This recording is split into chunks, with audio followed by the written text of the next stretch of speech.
Finally আহিবলৈ হ'লে আছে আমাৰ মন্দিৰ ভাগ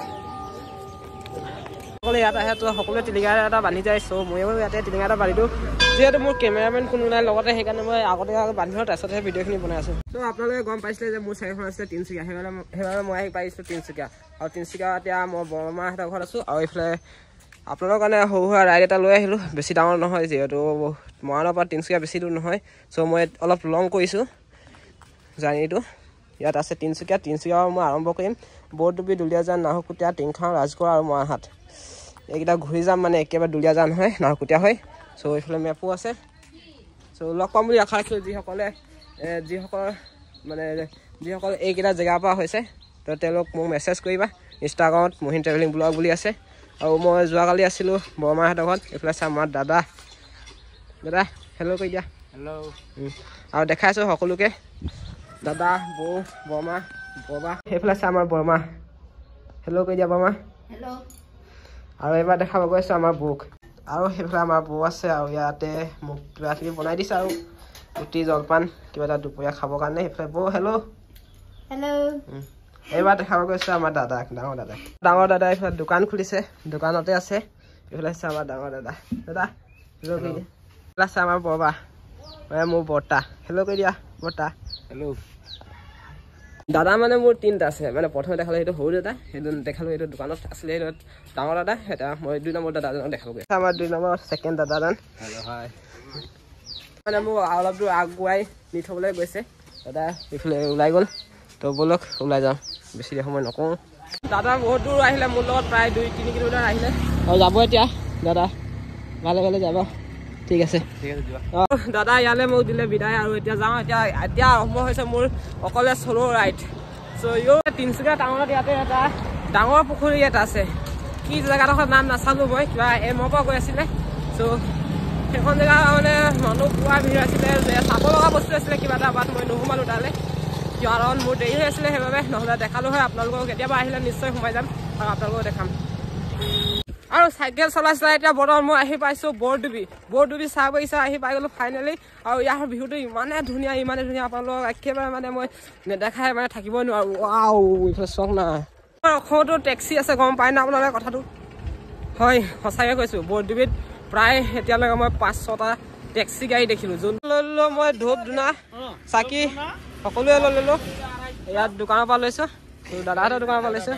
হেল্ল' আহিব দাদাহঁতৰ দোকানত কিবা এটা ডিছকাউণ্ট দিব হয় নাই মোকতো একো ডিছকাউণ্ট নিদিলে মোকে চুনাই লগাই দিলে হয় নাই কথাটো ঠিক আছে ব'লক বেছি ধেমালি নকৰোঁ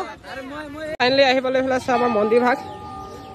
সকলোৱে ইয়াত আহে তো সকলোৱে টিলিঙা এটা বান্ধি যায় চ' ময়ো ইয়াতে টিলিঙা এটা বান্ধি দিওঁ যিহেতু মোৰ কেমেৰামেন কোনো নাই লগতে সেইকাৰণে মই আগতে বান্ধি লওঁ তাৰপিছতহে ভিডিঅ'খিনি বনাই আছোঁ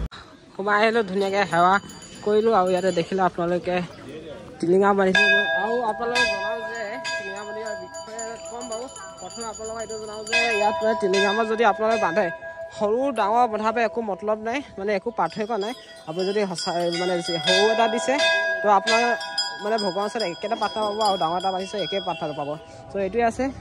আৰু আপোনালোকৰ আৰু বেলেগ সেয়া যোৰ গছৰ ওপৰত দেখিছে আপোনালোকে ইয়াত পাৰ পৰি আছে ইয়াত এটা সময়ত মানে টিং লগাই দিছিলে তাৰপিছত টিং লগোৱাৰ পাছত কি হৈছিলে যে লগাই দিছিলোঁ তেতিয়া মানে কি হৈছিলে যে ইয়াৰ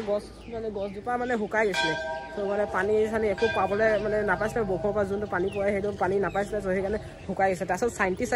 চাইণ্টিষ্টে ক'লে যে ইয়াৰ যোনখিনি মানে ইয়াৰ যোন টিং লগা আছিলে ইয়াৰ যোনটো বেৰ বনাইছে ইয়াত দেখিছে টিং লগা আছিলে ইয়াত আগতে এতিয়া এৰাই দিছে ত' এইটো এৰাব লাগিব বুলি তাৰপিছত এৰাই দিয়াৰ পাছত গছটো এতিয়া জি উঠিছে একে দেখিব পাইছে আপোনালোকে এইফালে গোটেই মানে একে টিলিঙাৰে একে পাহাৰ হৈ আছে চ' ইমানে টিলিঙা মানে আৰু ইয়াৰ মেইন কাহিনীটো হৈছে কি যে ইয়াত মানে আগতে বগান আছিলে চ' বগান চাহেব বাবু মানে যেতিয়া আহিছিল তেতিয়া মানে দেখিলে গছৰ গুৰিত কিবা এটা ওলাইছে চ' তাত গৈ দেখিলে যে শিৱলিং ওলাইছে চ' মানে সেইটো দেখাব পৰা নাযায় ত' ইয়াত ভিডিঅ' কৰিব দিয়া নাই সেইবাবে আপোনালোকক দেখাব পৰা নাই মানে বেলেগৰ ভিডিঅ' চাইছোঁ মই এতিয়া ডিম্পু দা সময় দা সিহঁতৰ ভিডিঅ' চাইছোঁ সিহঁতক মানে তাত দিছিলে যে ফটো কেমেৰা এলাও আছিলে সেইটো সময়ত এতিয়া মানে এলাও নাই সেইবাবে মই দেখাব পৰা নাই আপোনালোকক জাষ্ট কথাখিনি জনাই দিছোঁ যে এনেকৈ তেনেকৈ হৈছিলে আৰু টিলিঙা মন্দিৰ নামটো কিয় দিলে টিলিঙা মন্দিৰৰ নামটো মানে ইয়াত প্ৰথমে টিলিঙা বান্ধিছিলে তাৰপিছত সকলোৱে এনেকৈ পূজা কৰি আহে আৰু সকলোৱে টিলিঙা বান্ধি যায় সেইবাবে ইয়াত মানে টিলিঙা মন্দিৰ দি দিয়া হ'ল ইয়াত যোনটো দেখিছে ইয়াত মানুহজনে ঘূৰি আছে তো ইয়াত মানে 3 পাক ঘূৰিলে মানে মনৰ আশা পূৰণ হয় বুলি কয়। মন্দিৰ ভাগত সোমালে একে ইমূৰ পৰা সিমূৰলৈকে একে গোটেই ডোখৰ মানে টিলিঙাই দেখিব পাব। চ' এয়া হৈছে আমাৰ টিলিঙা মন্দিৰ। আৰু ইয়াৰ বিষয়ে মই বেছি একো নাজানো, যিমানখিনি জানো আপোনালোকক জনাব চেষ্টা কৰিলোঁ। যোনটো টিলিঙা আপুনি লৈ আহিব সেই টিলিঙাটো আপুনি ইয়াতে বান্ধিব পাৰিব আৰু ছাইডতো বান্ধিব পাৰে। আৰু ইয়াত দেখিছে বাহিৰফালেও মানে গোটেই টিলিঙাই ভৰ্তি। ত' এয়া হৈছে আমাৰ টিলিঙা মন্দিৰ। আৰু যিমান পাৰিছোঁ সিমানখিনি দেখাইছোঁ আপোনালোকক। যদি ক'ৰবাত কিবা এটা ভুল হৈছে তো ক্ষমা কৰিব। আৰু যিমানখিনি জানো মই সিমানখিনি আপোনাৰ দেখাব চেষ্টা কৰিলোঁ। শিৱলিংগটো ওলাইছে বুলি কৈছে যে এয়া ওলাইছিলে মানে। চ' তাৰ পৰা ভিডিঅ' কেমেৰা এলাও নাই, এইফালে দেখা আছে ফটো তোলা নিষেধ। চ' ইয়াৰ পৰা দেখাই দিব চেষ্টা কৰিলোঁ আপোনালোকক। চ' এয়াই আছিলে আমাৰ টিলিঙা মন্দিৰ। দেখালোঁ যিমানখিনি পাৰিলোঁ। ত' এতিয়া যাওঁ ডাইৰেক্ট মাহীহঁতৰ ঘৰলৈ। এই দুলীয়াজান ৰাজালি বুলি কয়। ৰাজালি ইয়াৰ পৰা 9 কিলোমিটাৰ আছে।